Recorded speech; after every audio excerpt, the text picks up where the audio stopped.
Салам барыңа 5000 километр uzaktan. Кейбіриңіздердің маалыматыңыздар бар. Мен Айдың Дини Аң Сезим деп онлайн курс ашып оқытып атам. 2-ші группаны сабағы 10-ші июнда башталады.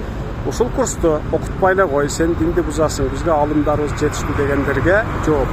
Сиздер келбеңиздер, сиздер окубаңыздар. Себеби бүгүнгө чейинки сиз уккан молдо, сиз окуган китеп, сиз подписация болгон алымдар эгер сизге туура эле нерсени айтып аткандай сезилсе, сиздин жашооңузга терс таасирин сиз көрбөй атсаңыз, анда сиз жолуңузду улай бериңиз.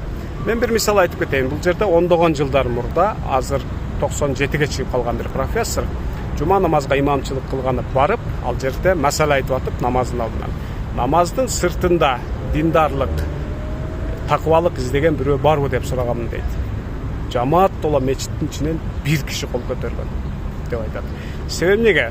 Бул жерде дагы диндарлыкты мечиттин ичи менен гана чектеп, намаз, орозо, ажылык, умра, зикир менен гана чектеп, бирок адамдык сапат, адамдык касиет, дурус адам болуу, адеп ахлактык жактан өнүгүү деген нерселер диндар болуу, диний жактан өнүгүүнүн сыртында калып кеткен.